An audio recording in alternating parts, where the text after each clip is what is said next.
أملاك مسكن شالهم بروخان سلام أملاك معهم أزي بفولي كيبرون إنترناشنال زبدالو نايمن إسيات مدب سولو سيلان يرنا زحلفة حجيجن مستناي جزي مكيارات كل جزي حموس كاب ساعات شدشتك ساب ساعة شوعات زبدالو مدبي أبزي بزو حتو الملسن تلوكم كأني أبتي لينك تحت نقومتو جيميل ألو ولا ون كتر تليفون ناتي ناي دلينا حفتي ألوكم زغون حتو تلوكم نصور تجرنيا نصور إنجليش كيركم كذا عمود وتقوليهم أبزغ أبوستل كمل سلناي مالتي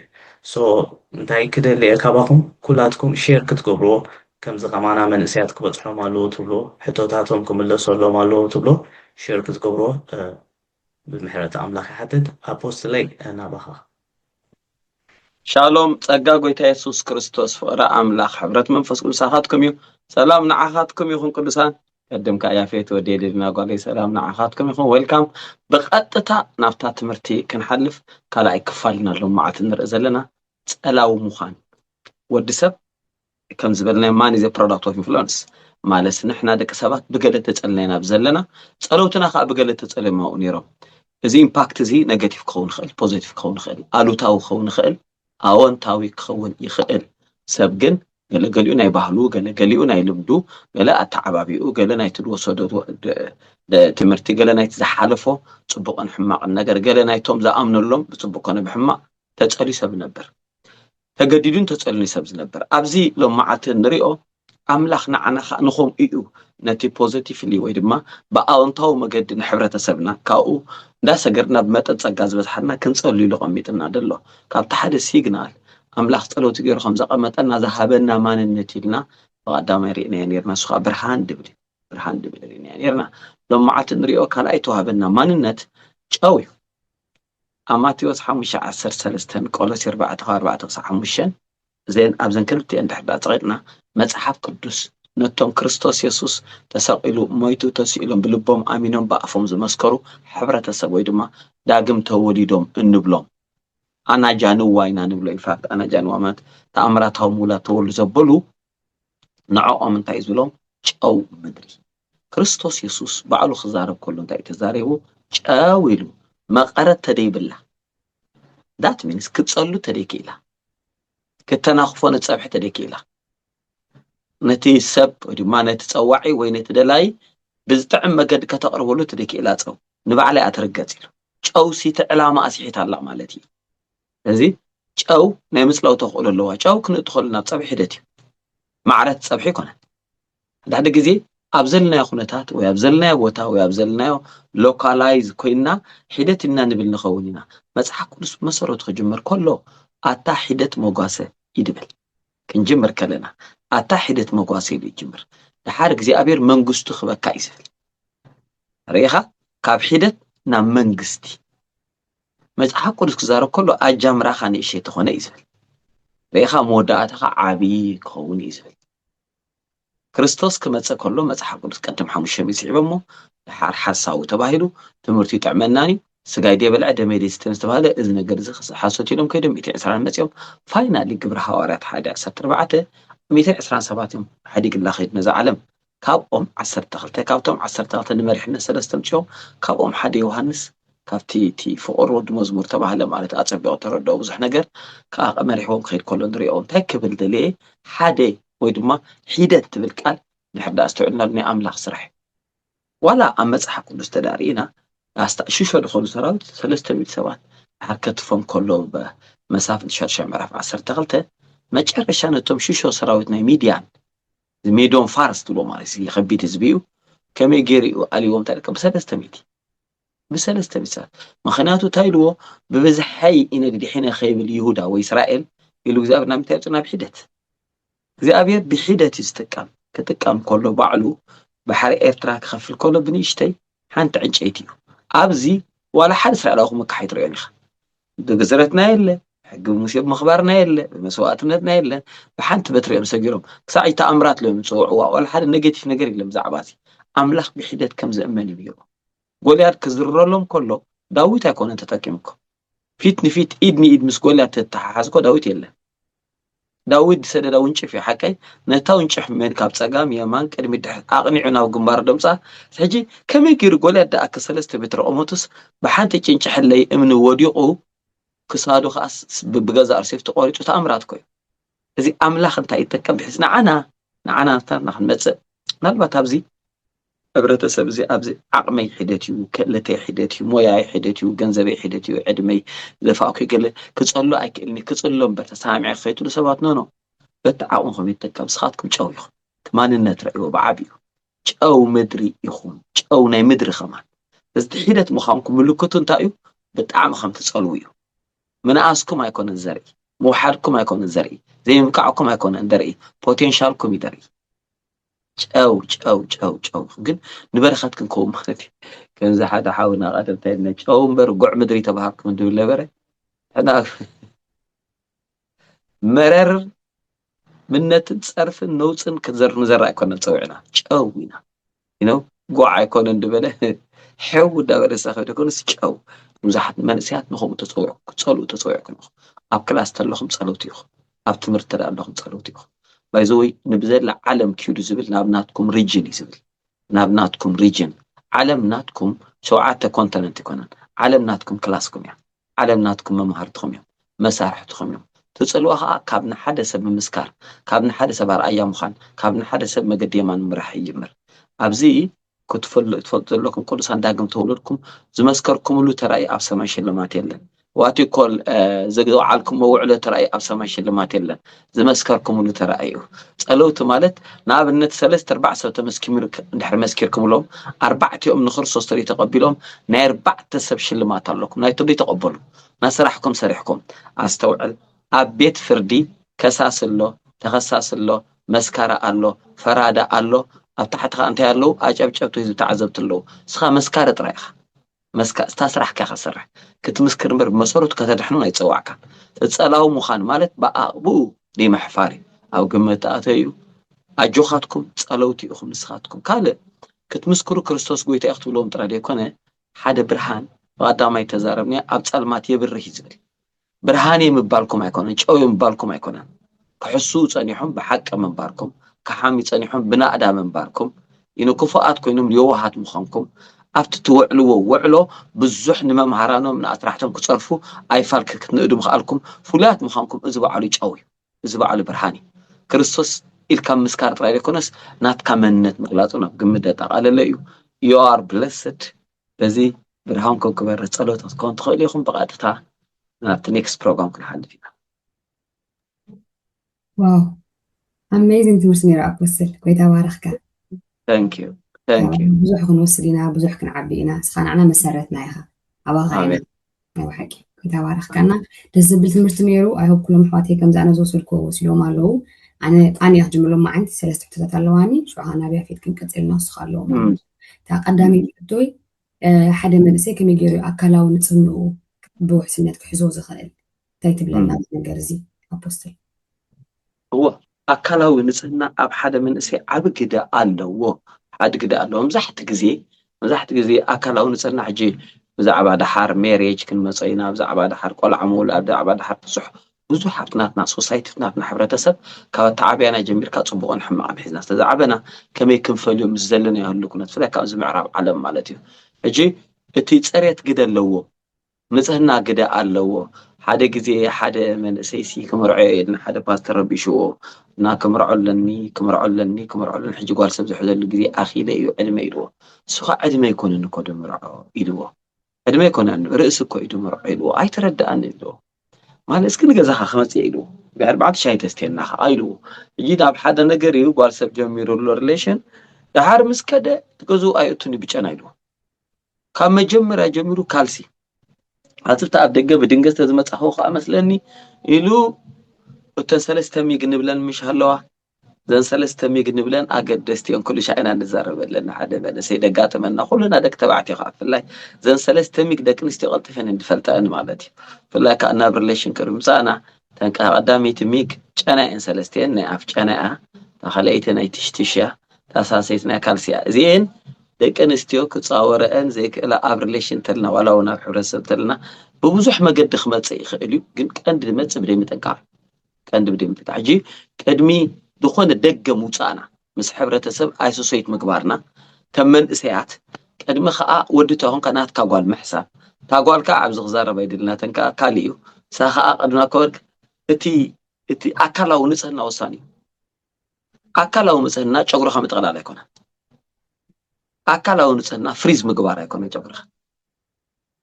ኣካላዊ ንጽህና ብዘይተደለየ ጨናታት ናብ ደገ ጥኖ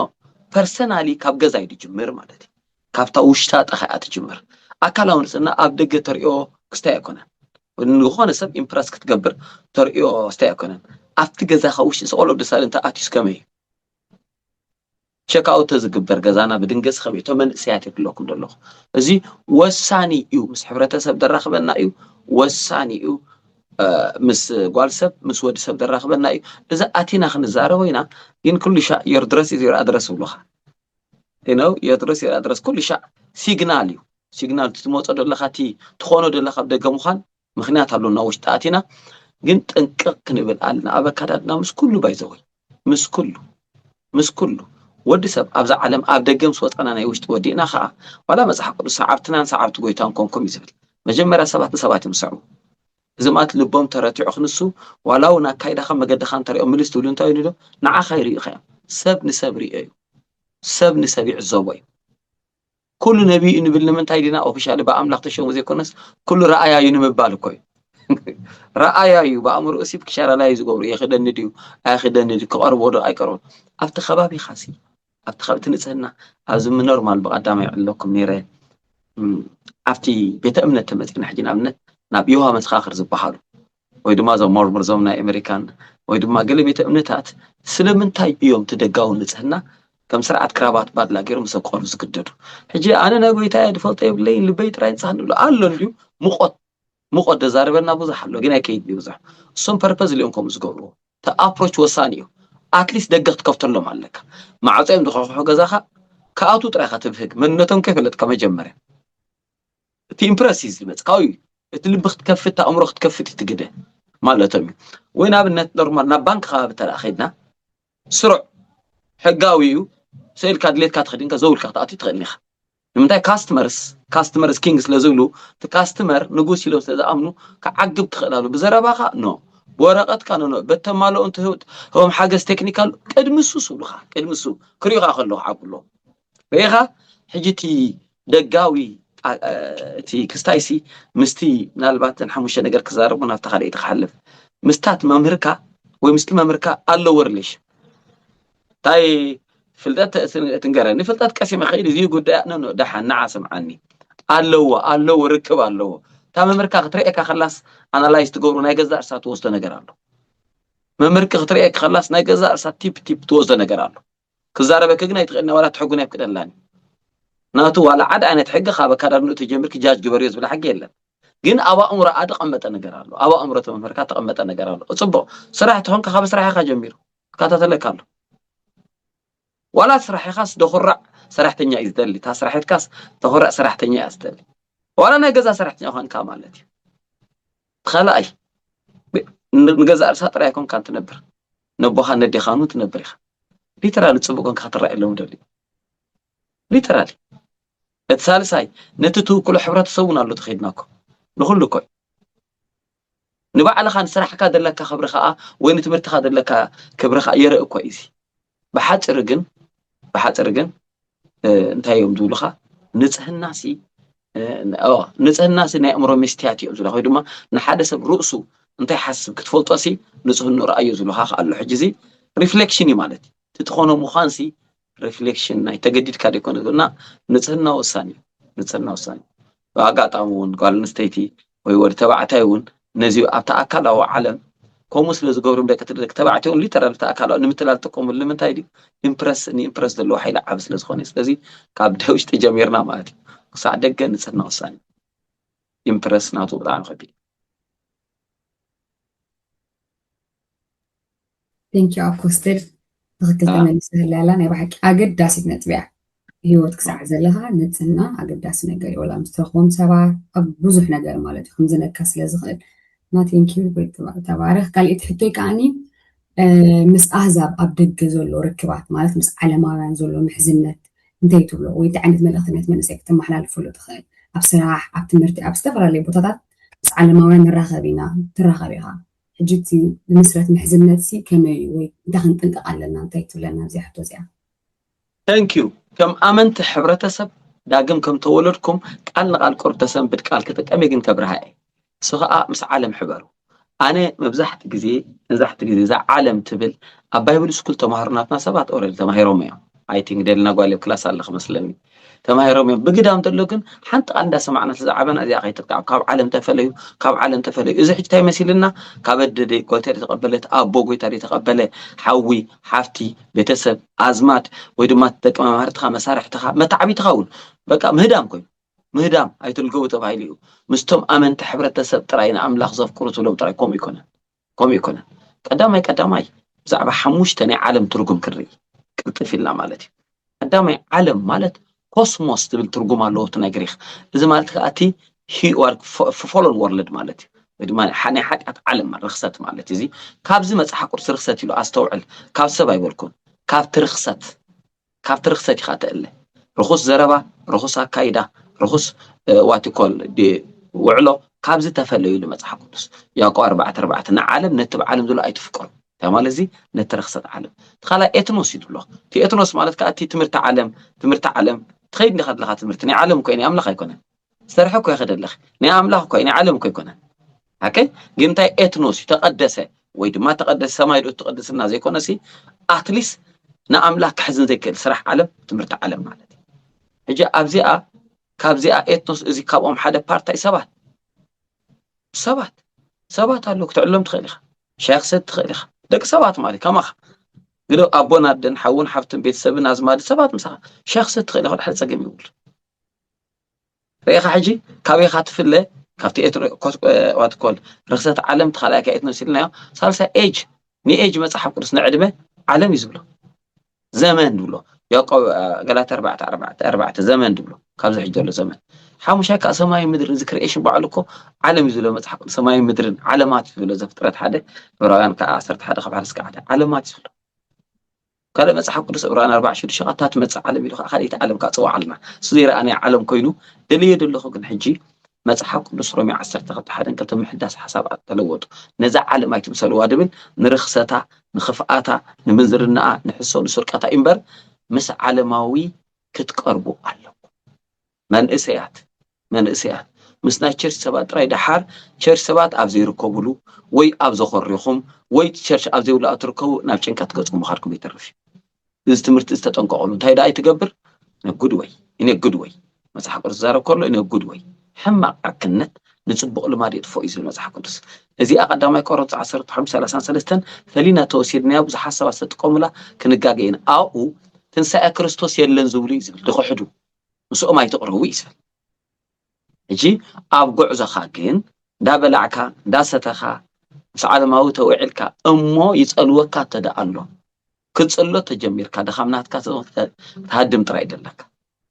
ክትቀንእ ተጀሚርካ ብናብርኡ እንታይ ዳ ብሓንሳእ ትበልዕ ብሓንሳእ ትሰቲ ብሓንሳእ ትሰርሕ ከምዚ ክትሃድሙ የብልኩምን ማለት እዩ ፅልዋኹም ተርእሉ ባይታ እሱ ተደይ ተቐቢሉ ከዓ ህደም ማለትካ ኣይኮነን ኣይኣመነካን ጎይታ እዚት ሕማቕ እንታይ ኣሎ ደሊና ጓሊ ኣብ ሕብረተሰብናትና ብጣዕሚ ሕማቕ ብጣዕሚ እንተደይ ተጋጌ ኣብ ብዙሕ ሕብረተሰብ ዘይተረኽቦ እንታይ ኣሎ ኣብ ናትካ ሓሳብ ተደይመፅ ፀላኢኻ ብጣዕሚ ተሕዝነካ ማለት እዩ እዚኣ ጥራይ ኮንታ ካልአይቲ ዘ ኤክስትሪም የላ ናብ ካልእ ዓለም ኢና ደለና ንሳ ከዓ ኣብ ናትካ ሓሳብ ተደይመፅ ክድህሎ ኣለካ ድሂል ፀሪፍካ ድሂልካ ድዩ እዚ እኮ ሕጂ ቁርብ ደልና ጓል ሓንቲ ክስታይ ሰሚዐስ ብጣዕሚ ፈሪሐ ደሎ ኸይትወፅ እንድዒ ኣብ ገለ ዓዲ እዩ ዝምዕራብ ሆላንድ ኣብ ኢድ ይበሃል ደሎ ትናትና ቋንቋ ተተርጊሙሲ ትንዛረቦ ትንገብሮ ኩሉ ትርጎም ኣሎ መፅሓፍ ሰሚዐ ቁርብ እዚ ተወፂ ንዓና እንድዒ ትኩሉ ፀርፍታት ማለት እስኪ ሕሰብ ፀርፍታት ኣብ ፌስቡክ ኣብ ዩቱብ ይተርጎም እስኪ ማለት እንታይ ዓይነት ሰሚዕና ክንበሃል ማለት እዩ ኣይተቐበለካን እኮ ኣይደልየካን ኣብ ጻዕዳ ዓለም ኣሽንኳይ ቃል ኣውፅልካ ብኣክሽንካ ከም ተቐበልካ ይምረአዮም እሊ ይብልካ ሓቂ ኣክሽንካ ሪስፔክት ብኣክሽንካ ንሕና እኮ ወላ ኣይደልን ካልእ መትከለይ እንዳበልካዮ ካልእ እምነተይ እንዳበልካዮ ካባኻ ክሃድም ኣለዎ ዲናትካ ክመስል ኣለዎ ክጸርፈካ ኣለዎ ከናሽወካ ኣለዎ ኣብናቶ ሓሳብ ህዝቡን ኣብ ዓለም ዘየለ ኣምላኽ ዘይድግፎ ኣምላኽ ባዕሉ ንፈቃድ ሰብ ይኽብር ተደይኮነ ንህዋን ቀደም መለሳ ትፋሕካ መብላዕ ንኣሕዛብ ኣገዲዱ ናቕወምጾም ነይሩ ፍቅሪ ካብ ርሑቕ ፀዋዕኩ ፍቅሪ ሰሓብኩ ኸይዝብል ሕጂ እታ ክብል ደልየ ደይናይ ኣምላኽ ባህር ሰይጣናዊ ስለ ዝኾነ ኣብ ናትኩም ቤተ እምነት ደየላ ኣይተቐርቡ ማለት ኣይኮነን ተጠንቀቑ ኣስላማይ ድምሶ ትበልዕ ሻይኽ ሰቲ ክትዕልል ትኽእል ደው ኣስላማይ ናቱ ቤተ እምነት ኮይዱ ኣለዎ ኦኬይ ትበልዕ ትሰቲ ትዕልል ትፃወት ትምህርቲ ረኺበካ ፋን ኣለኮ ኦኬይ የስ እንዴት ቤተ እምነትካ ክቢርካ ሪስፔክት ጥራያት ናትካ ዕምቆትካ እቶ ፍትነትካ ቤተ እምነት ጽቡቕ ጌርካ ሓሶ ስለዚ እቲ ተፈለዩ ድብል ብሓንቲ ጫፍ ሒዝኩም ኣብ ክስታኪ ትኸዱ ተጠንቀቑ ኢኹም መቐጽ ሰላም ጸጋ ጎይታ ኢየሱስ ክርስቶስ ፍቕሪ ኣምላኽ ሕብረት መንፈስ ቅዱስ ምሳኻትኩም እዩ ንኽልተ መተን ባህታ ኣብዚኣ ደለኹ ከም ኩሉ ሻዕ ንብለኩም ክጅመር ኢልና ከዓ ተዛረብናኩም ኣብ ቀረባ ግዜ ብልፅ ዝበለ መገዲ ከመይ ጌርና ኬብሮን ዓለም ለኻዊ ሃዋርያዊ ኣገልግሎት ዘዳልዎ ናይ መጽናዕቲ ትምህርቲ መጽሓፍ ቅዱስ ህይወት ዝቕይር ኬብሮን ትምህርቲ መጽሓፍ ቅዱስ ከመይ ጌርና ንካታተሉ ኩሉ ከመይ ጌርና ንረኽቦ ድበልኩም ብርክት ድበለ ግዜ በሊዕሎ ብዙሓት ሰባት ተመረቑሉ ስኩል ክትረኽብዎ ትኽእሉ ቀዳማይ ደረጃ ሰርቲፊኬት ካልኣይ ደረጃ ሰርቲፊኬት ቀዳማይ ደረጃ ዲፕሎማ ካልኣይ ደረጃ ዲፕሎማ ማለት ቀሪቡሎ ሰሪሖሞ እግዚአብሔር ይባርኮም ሜድያ ክትረኽብዎ ትኽእሉ ኢኹም ኩሉ ትምህርትታት ማለት ኣበይ ትረኽብዎ kebronministry.com ኢልኩም ዌብሳይት ተኣቱ ኣብዚኣ ጻሒፋላ ኣብ ላዕሉ ኣብ ታሕቲ ረእዋ kebronministry.com ኣብ ኣኢልኩም ሰኣቶኹም ሽዑኡ ኦል ኮርስስ ትብል ተሃርሙ ኣብኣ ኦል ኮርስ ምሳረምኩም ዲፕሎማ 1 ዲፕሎማ 2 ሰርቲፊኬት 1 ሰርቲፊኬት 2 ላለዋ ሰርቲፊኬት 1 ትጅምሩ ሰርቲፊኬት 2 ዲፕሎማ 1 ዲፕሎማ 2 እንዳበለ ቀጽል ኣብኣ ናው ትብላላ እሳ ምጽዋትኩም ናብ ፎርም ትሕልፈኩም ያ ፎርም መሊእኩም ትጅምሩ ማለት ከመይ ምዃኑ ትከታተልዎ ስለዚ ትምህርቲ መጽሓፍ ቅዱስ ኬብሮን ብዙሓት ሰባት ተመረቑሉ ስለ ዝኾነ ኦንላይን ክትከታተሉ ኣቐሚጥና ያለና በመንግስቲ ሽወደን ኣፋልጦ ዘለዎ ብርክት ዝበለ ዓመታት ዝወሰደ እዩ ስለዚ ምስ ወዳእኩም ከም ዝወዳእኩም ሰርቲፊኬት ወይ ከም ዝወዳእኩም ዲፕሎማ ከዓ ወግዓዊ ስለ ዝኾነ ኣብ ኢሜይልኩም መጽ ወይ ተባረኽኩም ስለዚ ትመሃሩ ደሊ ብዙሓት ሰባት ሓትኩም ስለ ዝነበርኩም በዚ መገዲ ቀሪብና ያለና ማለት እዩ ታንክ ዩ خلاص مصحفتي 22 እንደኾኑ መጽሐፍ በዚ ሚኒስትር ጻሒፉሎ ኣምላኽ ረዲእኒ እግዚአብሔር ዝተመስገነ ክትረኽብዎ ትኽእሉ ኢኹም ኦንላይን ማለት እዩ ሱኻ ኣብ amazon.com ረእይዎ ኢኹም ኣትይኹም ኣብ amazon.com ሕነሽም ወይ ሃዋር ሕነሽም ኢልኩም ብዙሓት ሰባት ተባረኽኩም ኢኹም ብዙሓት ሰባት ዓዲኩም ኣለኹም ኦንላይን ኣብ ዘሎ እግዚአብሔር ዝተመስገነ ይኹን 22 ምሳሌ ብሉጻት ሓቅታት ቅድሚ ጻምካ ንጽለካን ክትፈልጦም ዝግባኣካ ገደስ ነገራት حاو خابي الله منفسه وجه زولو بزح رأستات وعبيت ربحتات وأنك متصلى يدي بلا أقول لكم إسرع مصحف وإسرع كلتا مصحف أو تروحوا تدخلوا ترأيهم كاستايتكم تدخلوا قال قالوا سحبنا يسلزلنا مالته كله إنجليزية السمع وإنجليزية انتظارت هياب كبيرة ولخاء ثلاثة مصحف تترجمنا الله خاطرنا لا بإنجليزية السنكة واتو اللي ما فيتشر متى تايو The Great Benefits of Praying in Tongues عبيت ربحتات وأنك متصلى Spiritual warfare with demonic forces ወይ ድማ ምስ ሓይልታት ጸልማት መንፈሳዊ ውግእ ክያድብ ላ ከዓ ተተርጉመና ኣለዋ ማለት ረኽቦን ትኽእሉ ኢኹም ኣብኡ ጎይታ ይባርኽኩም ህይወት ቅይር ፍልጠት ኬብሮን ትምህርቲ መጽሓፍ ቅዱስ ብዙሓትትሞ መሰረት ቀሪቡሎ ተማሃሩ ተባረኹ ዋው ቴንክ ዩ ኣፖስትል ብጣዕሚ ዲፕ ኣቲኻ ኣብርሃ ኣቢልካ ብስፍሕ ዝበለ መንገዲ ገሊፅካ ጎይታ ባርኽካ ሓንቲ ናይ መወዳእታ ሕቶላትኒ እሳ ከዓ መንእሰይ ዝለመዶም ምስ ኩነኔ ዘለዎ ምትሓሓዝ እንታይ ትብል ኣብዚ ማለት ከመይ ገይሩ ካብቲ ዝመውፅኦ ሕጊ ካብቲ ክሲ ገለሲ ካብቲ ኩነኔ ከመይ ገይሩ ክለዓል ይኽእል እዚኣ ናይ መወዳእታ ሕቶ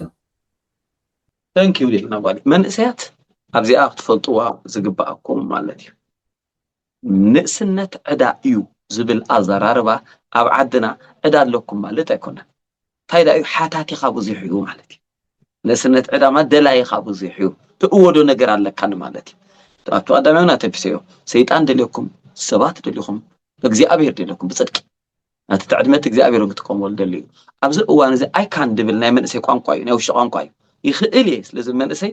በቃ ጎርዞን እንታይ ኢሉ ጎበዝን ጎርዞን ኣይከኣልን እዮም ሓቂ ይኽእል እዩ ይኽእል ኣብዚ እዋን ክትጋገዩ ትኽእሉ ኢኹም ክትወድቁ ትኽእሉ ኢኹም ክስሕቱ ትኽእሉ ኢኹም እግዚአብሔር ርድኡ ሓንቲ ክብለኩም ዝደሊ ሮሜ 14 ጽቡቕ ጌርኩም ሓዝዋ ኣብ ካንሸሎኦም ጎይቶት ነይሮም እቶም ጎይቶት ከነናቶም ባሮት ዝግዝኡ ነይሮም ሰባት ይገዝኡ ነይሮም ድሓር ናይቲ ሓደ ካንሸሎ ባርያ እንድሕር ዳ ወዲቑ እቲ ጎይቱ እዩ ድትሕተት ዘሎ እምበር ኣብ ጎረቤት ደሎ ጎይታ ኣይሕተትን እዩ ስለዚ መጽሓፍ ቅዱስ ንዓና ኸ ክዛረብ ከሎ ስጋ ድበልዕ ኾን ሓምል ድበልዕ ደቂ ጎይታ እዮም ተወደቕኩም ጎይታ ተተሳእኩም ጎይታ እዩ ክትኩነኑ የብልኩምን ሓንቲ ነገር ክነግረኩም ብዘለኣለም ፍቅሪ ኣፍቀርኩ ካብ ርሑቕ ከኣስሓብኩ እዩ ኣምላኽ ንዓኹም ዘለዎ ፍቅሪ ናይ ዘለኣለም እዩ ብሓፂሩ ክርስቶስ ተሰቂሉ ሞይተስዩ ደም ከፍስስ ከሎሲ ናይ ዝሓለፈ ሓጢኣት ጥራይ ኣይኮነን ክርስቶስ ክትቅበሉ ከለኹም ካብኡ ነጉም ባዕልኹም ምፅዋ ኣይኮነን ብሕጂ ትደኽምዎን ብሕጂ ትወድቅዎን ብሕጂ ትጋገይዎን ኣብ ግምት ተኣትዩ ዋጋ ተኸፊልልኩም ስለዚ ንሓጢኣት ነታብዕ የለናን ካብ ሓጢኣት ግን ካብ ልምድኩም ትወፅኡ ተኸፊልልኩም እዚ ማለት ኣብ ሓደ ሬስቶራንት ንሓደ ሰብ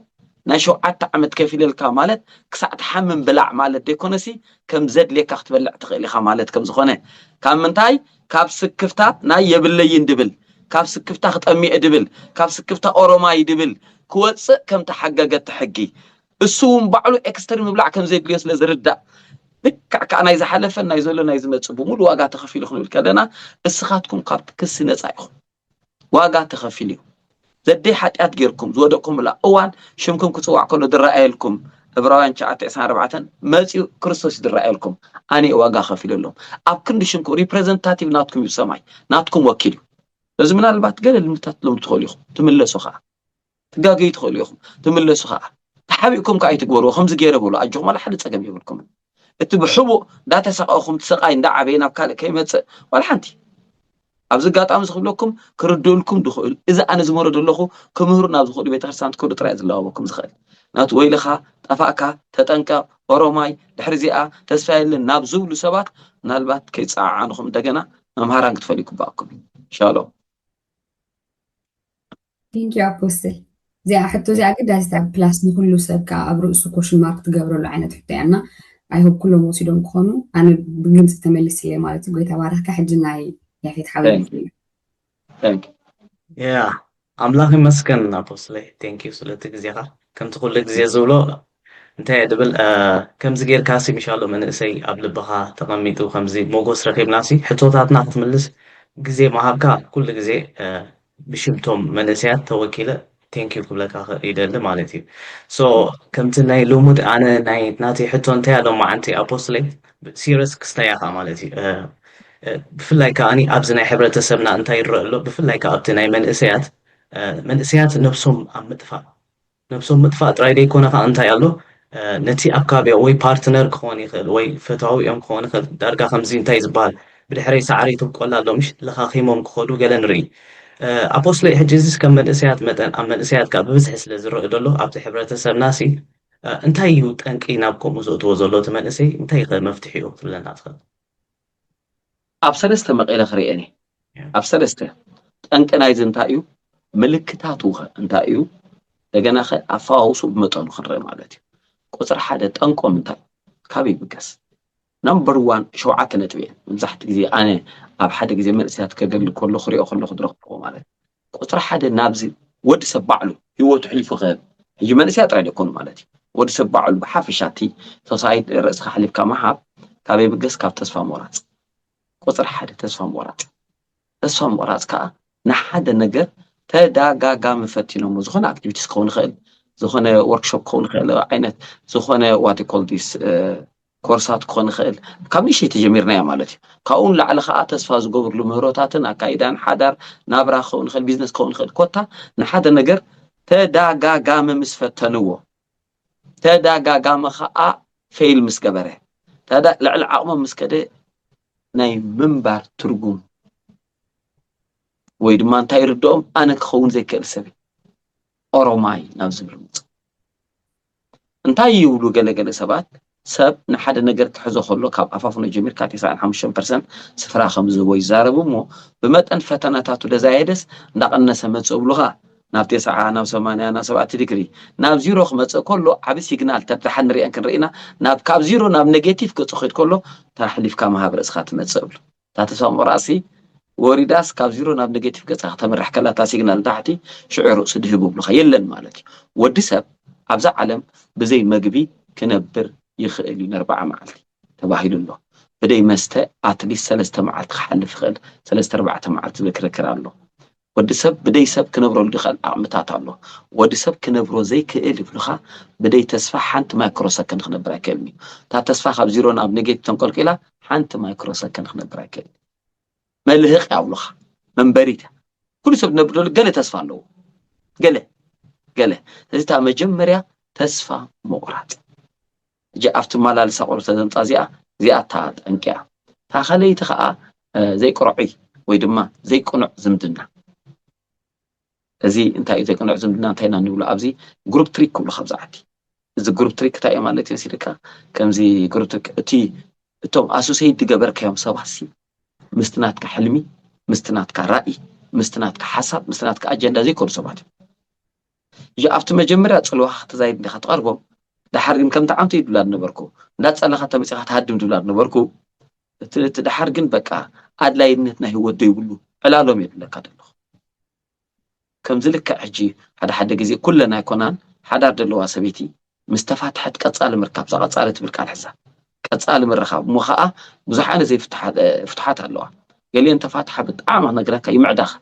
ناتي دامج دقور كوخ ما نسلا عن لوز جبر اللي معدال اللوا قال لي إنكن أفتق أنقوا كافت دحلف واحد شيء بتبجست حدارك أنت نايلو مسابعي كا قال لي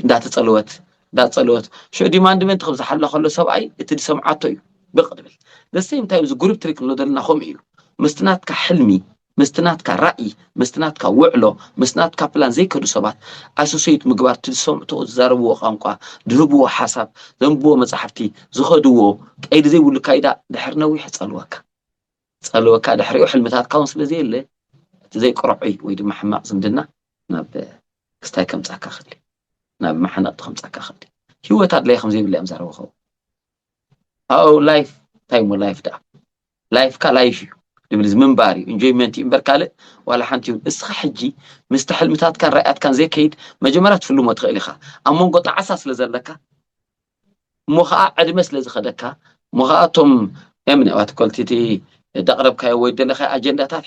كالي شفت لزقورو أو كبابي خادو اللو خاء بوزح بوزيتيف نقر ندخل بسرعة أو بيتات الثالثي النريو بانيكيو كم مصنع ترخبه بانيك رأسهم كحنو أصابات بانيك لبز حبوتها يحزب لخ بانيك انتاي بدنكت مالتي زي تتصبخايو سب كابيوت كاخ اللي خل زي تتصبخايو أبو زي تتصبخايو أده زي تتصبخايو حو حافتي زي تتصبخايو سرح زي تتصبخايو تمرتي زي تتصبخايو سبازي دنقت كاباخا كاللي يمدي بالكايو بدنقت ما بحماق مقدي كاللي يخلوت بانيك ناي منبار عقمي ويد ما كنا برينا بالحلم يتعلمتك بانيك كبيري كل بانيك ومقبر ما ردي كونه مبزحتهم بزي يصلوا يوم دنقت يسمبتو في اللايكا كانوا يخلوا زا أمنوا وسب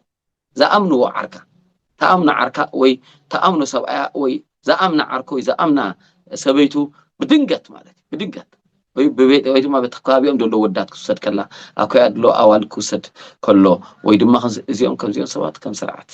قال سبات نقات يوم عنده بانيك دنقت دا أكو وجنزب لوس كبر خلو لو ما حسكو دولو بيزنس بدنقت نبزيرو خمس خلو المنبر صلوا إفرت سناتهم تقفل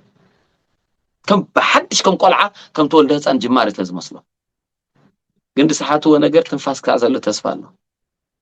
لحد كم تساعد تاستاي بانيكن كبيديو بانيك نوزع حسابات يأتي لنا خبط متعادة خنا تسلم بيتش خنا غيّح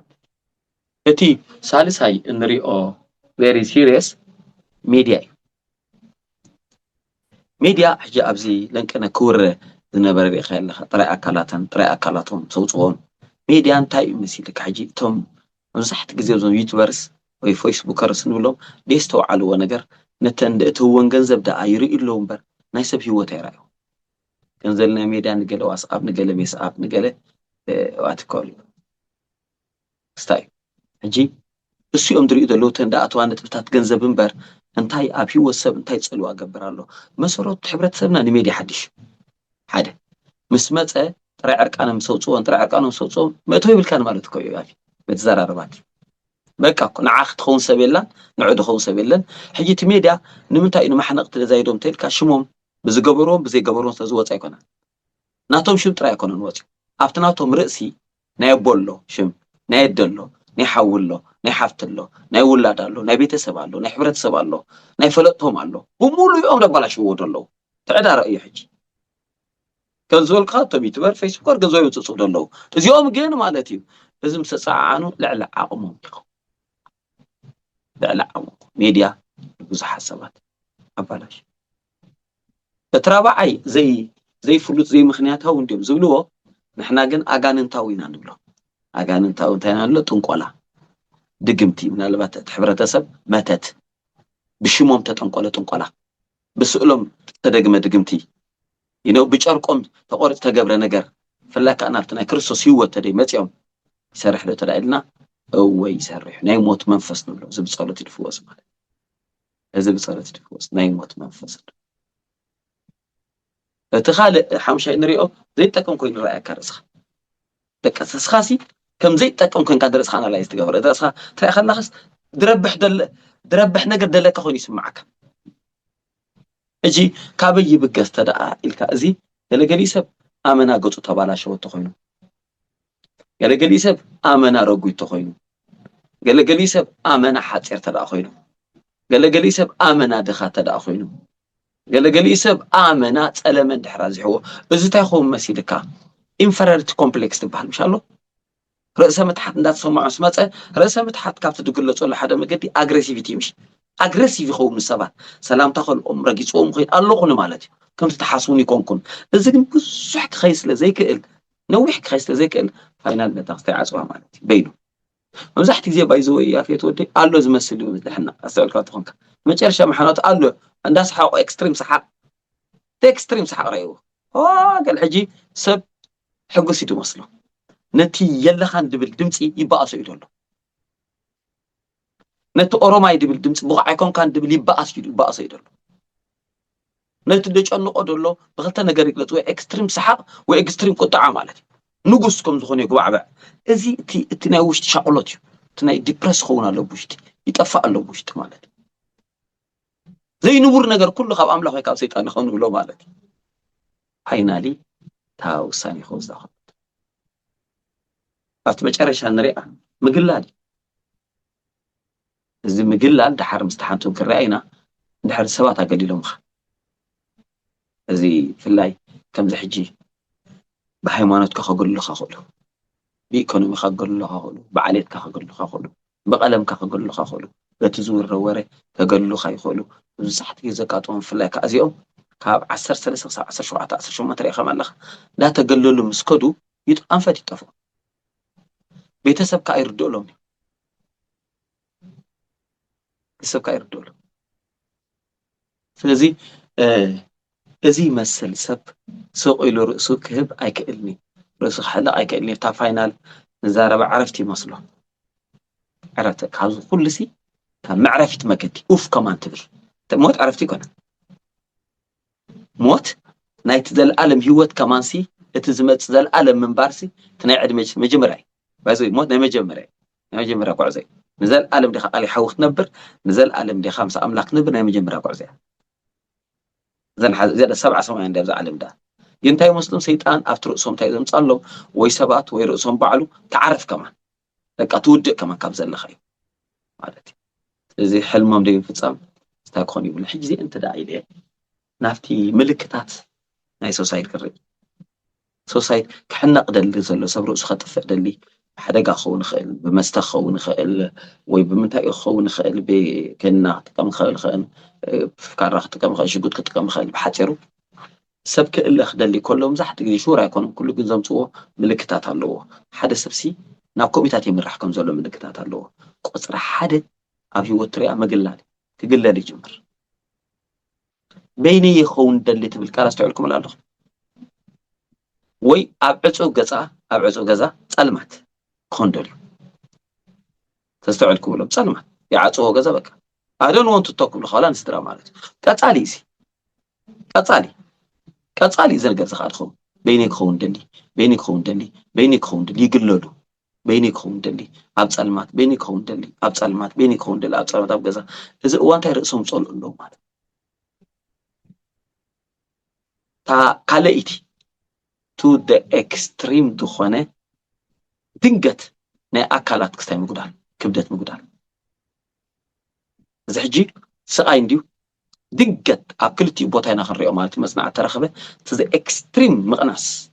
كل حجة خاب سوح كون خيل حمامات الله خبي شاي بجمير كاب ديابي جمير كأنا جزء أرسلوا له جن أبزيا ذي إكستريم تعيا تكون سوم ذي إكستريم مقناس كبدت ويت ذي إكستريم رقعت كلتي ونايتي شنكات نايتي تخدوا دلو ما قدم لك تاني تخدوا دلو ما قدم لك ثالث هاي كاب أفتهم ترخبوا نهيوت ذي أدلاين نتزارو أيدل هاي خمن بار مندارس انت منبارس كم دي دلي كزارو جمهور حالفهم أبعل علوم كزارو جمهور كلام لا قال بتا رابعي قدام النت مسحات مالتي قدام برايرز تو ووز نوبرو ايبوني برايرز تو ووز نوبر عادة تدارباي تايلو تحمشاي all of the sudden they become calm مالتي دنقت صت ولك تزاربت عللت نور دنقت صت كم مداني ذهب كيا مالتي صت ባህሪኦም ዝቀየርካ መስለካ ወገለ ጋጢሞም ትብል ትኸውን ወገለ ሰሚዖም ከጻልግ ንኹ ጸጥ ወዲኦም ኣለዉ ማለት ተዛሪቦም ስለውጥኹም ዘይብሉ ወዮም ለውጥ ኸንዱ ወዲኦም ደሎ ክጽንቀቕ ከሎ ዘጋጥም ነገር አለ ሎጂክ ንሪኦ ዘ ኤክስትሪም ዋላ ሰተያ ትነበሩ ዘ ኤክስትሪም አልኮሊዛት ትኹም ናይ መስተ ተደጋጋም ደግነይ ሙሳእ ተደጋጋም በቃ ህይወት የለው እንዲዮም ኾድ እንዲዮም ደሎ ኩሉ ነገር ዘ ኤክስትሪም ቆሞ ማለት ኩሉ ነገር ዘ ኤክስትሪም كل نجار قال التديرون تقولوا بشالتي activities مقرات activity دقور وزن نور قصالي دوعل وزن نورو ويسحقوا ويقصال تمرتي قدام النتنير نعوم مصحفت باب قدام النتنيرو موفي مرأي قدام النتدانيرو مستبات مركب قدام النتداني قدام يدلو بشالتي هوبي دبلو يطفى يلو نوتات activities دو يبل حجيتات بولو نريو زلنا انتايو نبي يخدلو بكا እንዳጸለው አባይዘ ነው ይحصልዮም አሞንጎ እንታይ እምዱልኻ አሞንጎ رئيس حليف كمهابن أمونجو بحسب مودان أمونجو قبر نوح في اللالو يخيد دخل أبزو أن بس حلو حجي نفتن استاكن متص نفتن نبلن نحنا ما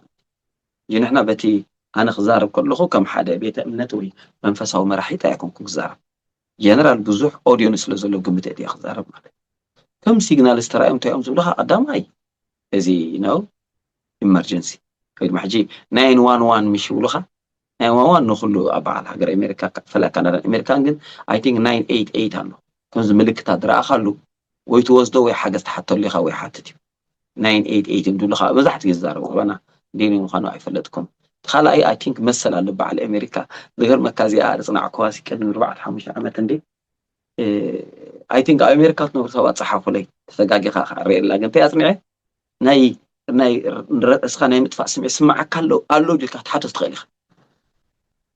اي وندر تعم زي امس صنعك هم سمع كالو ديك تحدث تخيل يا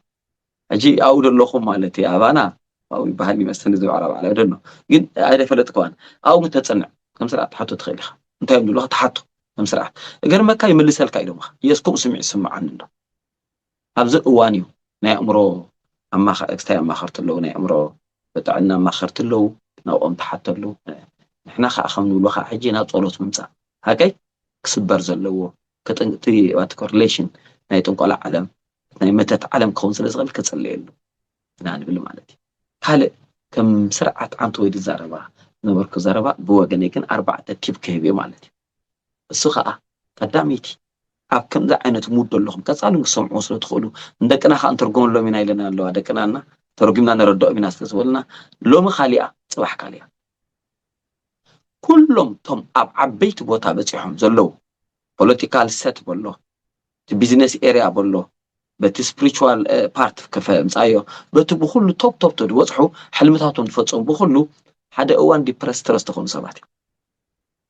up and down حلف ما زلصحو ስለዚህ እዚ ተሓልፎ ዘለኻ ወይ ተሓልፊዮ ዘለኹ ነታ መሳገር እምበር መወዳእታ ከም ዘይኮነ ሓደ ካልኣይካ ውድቀት መምህር እምበር ውድቀት ዳይሬክተር ኣይኮነን ውድቀት መምህር ዳይሬክተር ግን ኣይኮነን ወሳኒ ይኮንን ማለት ውድቀት አይራ ሚሩ ድሕል ፈካደለ ካብ ዝገርመካ ከዓ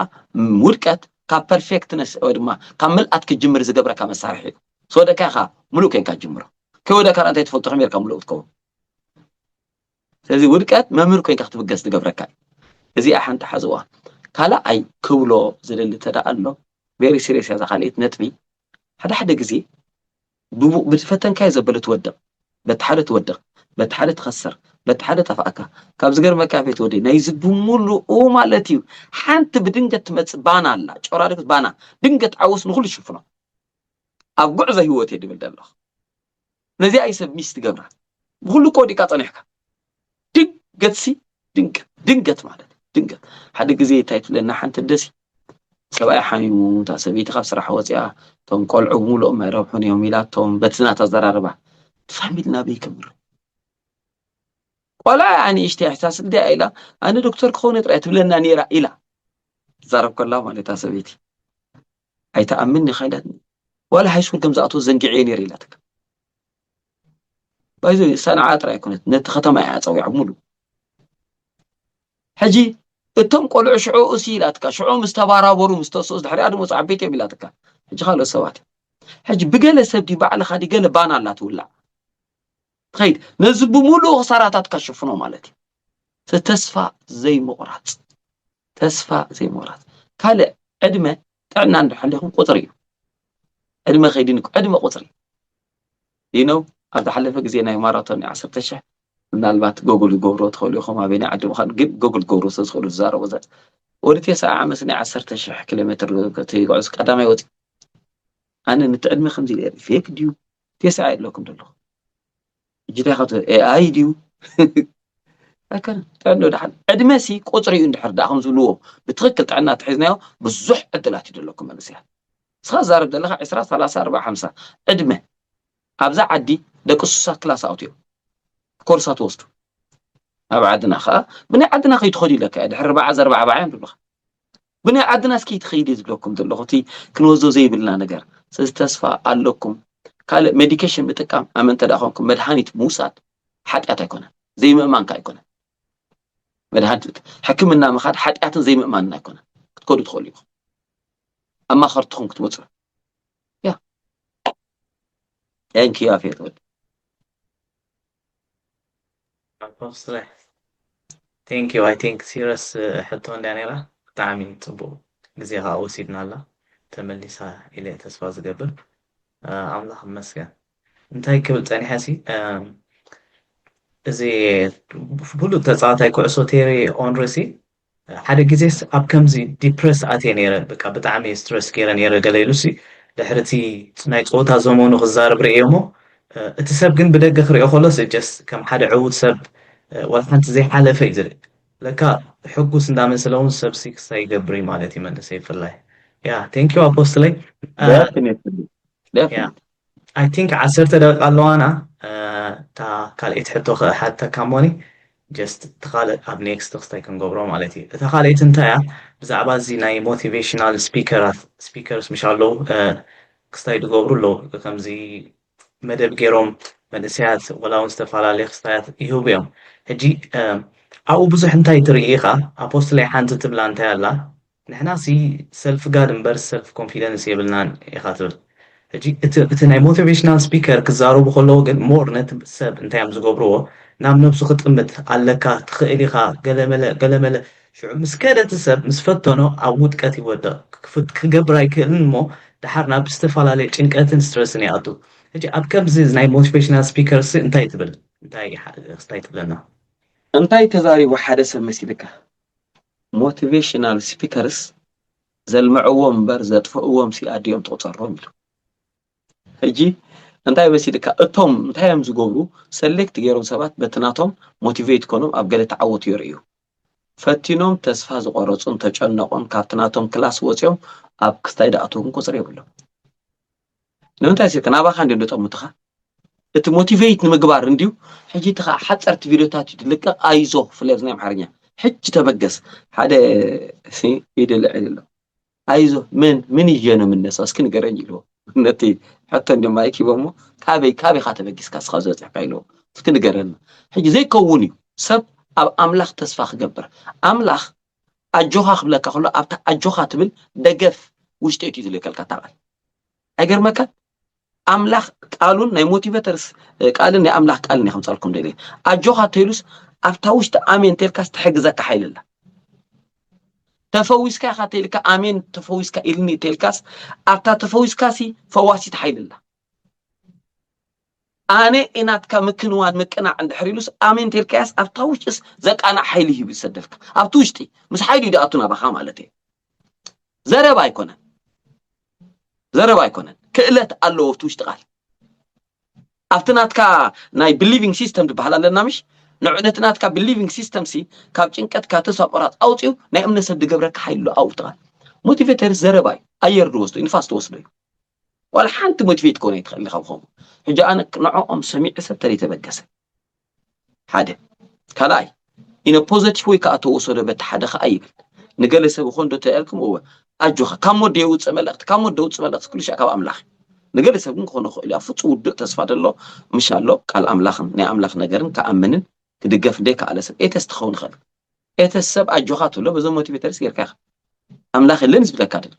እቲ ኣጆኻ ትብሎ ዘሎ እግዚኣብሔር እውን ኣይኣመኖም ስለዚ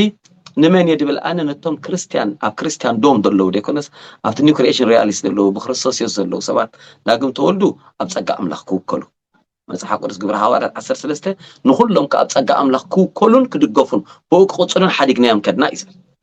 ኣብቲ ክእለት ኣምላኽ ይኽእል እዩ ዝብል ክብገሱ ይምዕድ ነቶም ኣህዛብ ንብሎም ወይ ዳግም ዘይተወልዱሎም ሰብ ከከም ኣወሳስደኦም ክወስድ ይኽእል እዩ ያ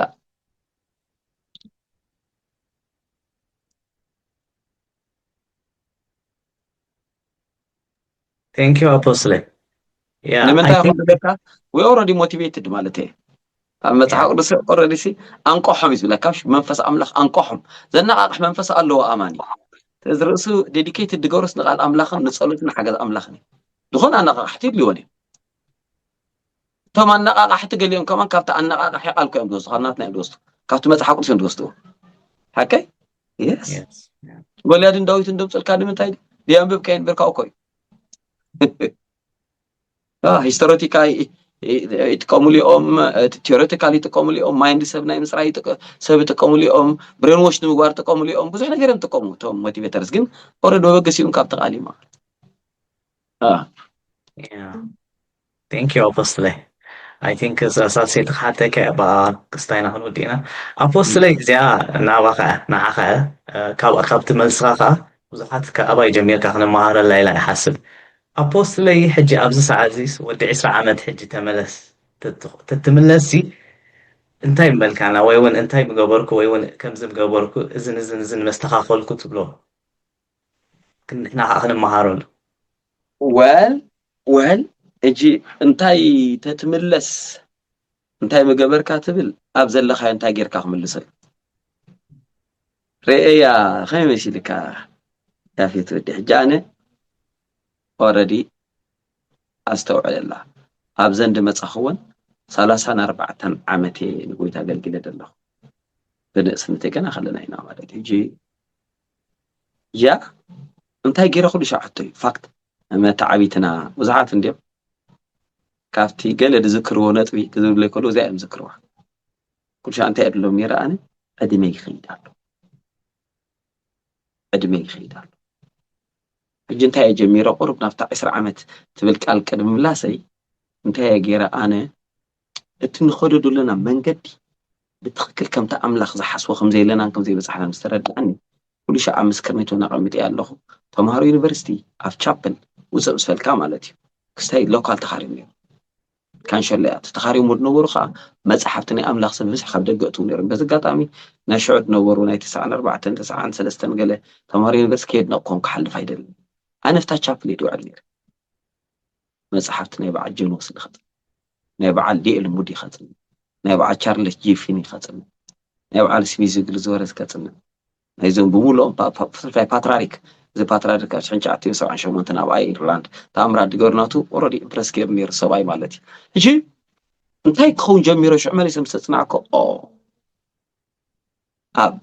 ዘይምርዳእ እንዳተፈጥረ መፅኡ ማለት እዩ ካሊእ ናት ይሙድ ሕጂ ካሊእ ብኡኡ دعوهم متيما كساعج زيرا هذا أنا نسيو تتايو بتدولة أنا بتخكل دولة دلخو خالق سبا دلو دردو دلخو أب خالق نافتنت بنك مسعك عجيب هاي غيره كابت حجناتي حلمي 100 مصحف كصحفي حجي 20 حدا مصحف صحيح فلخ كاب 3 خصا 5 عمت حزب خمار بايبل سكول اوفيشال كفيتنا مالتي بايبل سكول كمار قدكم هذا نبرنا اتي ودي بايبل سكول كاخفيت نزا عالم بتا املخ ذهبن صقا سالسه حجرا باحي بقصالخو 3 غزي عالم زير يلخو مات كل دي زركو عدرغا يلن مالتي وانجيل كمكاتبي شوعاتي ومعات ديفوشنال مسج نلق 3 عمت دحلف معالتو من اختات اللقول تراكتات لنا نلق برانشتات بيت غرسان غيرنا حجي تمليسكا انتي تتقبر تودي 10 عمت تلكان عيدي إذا ما قد إذا خيري يندي جن كالب ما قد نمرسكم مسرته يا في تودي أنا أملاخ طلوع البعلو بتصوي عنده بالنمبر نزح حبرته سب مقل قال مالت برختي أجي أنا أنت يقول كل من أسيات بعد حتى خبت سباتي خم بحق أنت يا أخي ولدي أبرزهم إنفست قبل تقول كل يوم أنسلامت سوري أبرزهم إنفست قبل هلا كزارة بايدلي ثالثة كزارة بايدلي رابعة كزارة أبرزهم إنفست قبل أطعناهم إنفست أفتمرتهم على ما تمرت إنفست قبل بيت الطالب أدمن مسكدة خي تعصب تقول قلت كتركم اللي بس كونوا مجمران رؤسهم زي أم بجبركو زي أخا قبل ما نسي. Thank you Apostle. Yeah, that's the قال طبعا وسيتنا لنا أبلغ بس يعني يا كومنت بلاني Apostle سنتاي زخون حتى حيث كاسي ولا مش عارف كدالو يدالو دخون كذا ناس كدالو يجلس زي بالتاي زي من اللي صوب لا بعد تبيتش بعد Apostle ملي أمين ملا رايح يجي قدم ملا هات ولادي جراسي حكا يا تيك كوف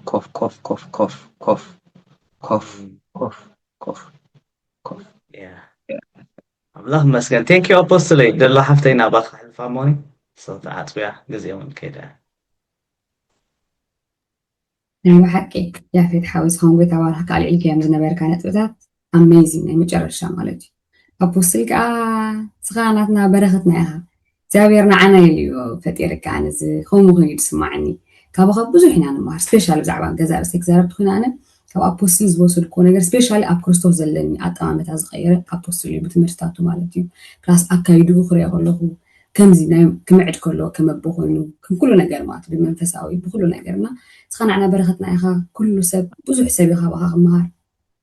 بزح سب نيم ترشة سخزل عليك يا بس بمعتي كم تزبل كان هزبنا مديك على كأب برختي بيتا ورخكا كلاتكم هبزلكم من ساعات عدماتهم كل جزية همتي يا في تبلو أقدمه كاب حجني دحر كاب نيكست ويك سمت زلو كل جزية حاموس مالتيو أوبن كينكم كله بسمعكم وأبرزكم زلو حتتات جاست متحف ترى بزي زخون عين سكتا مالتيو أبوسل كام تقول لهم ديب لاتيو بزجرب بزدنق طباب كاب كلام لخن حوسخ مهرنا يو كمل سرنا مالتيو سو نيلو معتي أبزي أتأهلنا كتابات كأبوسل كلاتكم next week نراخل ما تخون في ألعام لخ thank you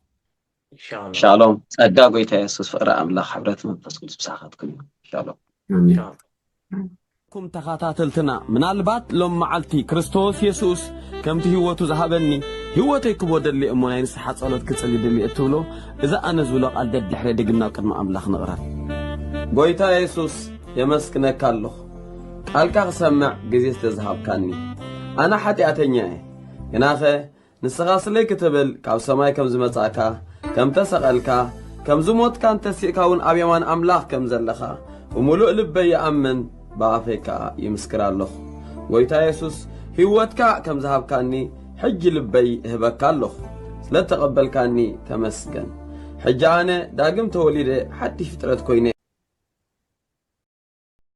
ዘሕጉስ መልእኽቲ ካብ ኬብሮን ዓለም ለኻዊ ሃዋርያዊ ኣገልግሎት ናይ እግዚኣብሔር ሰብ ሃዋርያ ሓንሽም ብዝተገብረሉ ዕድመ መሰረት ካብ ዕለት 28 ኣጎስት ክሳብ 6 ሰፕተምበር 2026 ኣብ ዝተፈላለያ ከተማታት ካናዳ ኮንፈረንስ ከካይድ እዩ። ኣብ ከተማ ኤድመንተን ካብ 28 ክሳብ 30 ኣጎስት፣ ኣብ ከተማ ቫንኮቨር 1 ሰፕተምበር፣ ኣብ ከተማ ካልጋሪ 2 ሰፕተምበር፣ ኣብ ከተማ ኪችነር 5-6 ሰፕተምበር። ኣብዚ ናይ እግዚኣብሔር ቃል ብዓሚቕ ዝስበኸሉ ግዜ ሓያል ናይ መንፈስ ቅዱስ ብፈውሲ ምንጋፍ ብትንቢትን ዝግለጸሉ ግዜ ንኽትሳተፉን ሰባት ሒዝኩም ክትመፁን ንሰባት ክትሕብሩን ኬብሮን ዓለም ለኻዊ ሃዋርያዊ ኣገልግሎት ዝተፈላለየ ማሕበራት ኮይኑ ብክብሪ ይዕድም። ዝበለጸ ሓበሬታ ምስ ትደልዩ ኣብ ስክሪን ዘሎ ቴሌፎናት ደውሉልና። ንስኻትኩም ብሩኻት ኢኹም።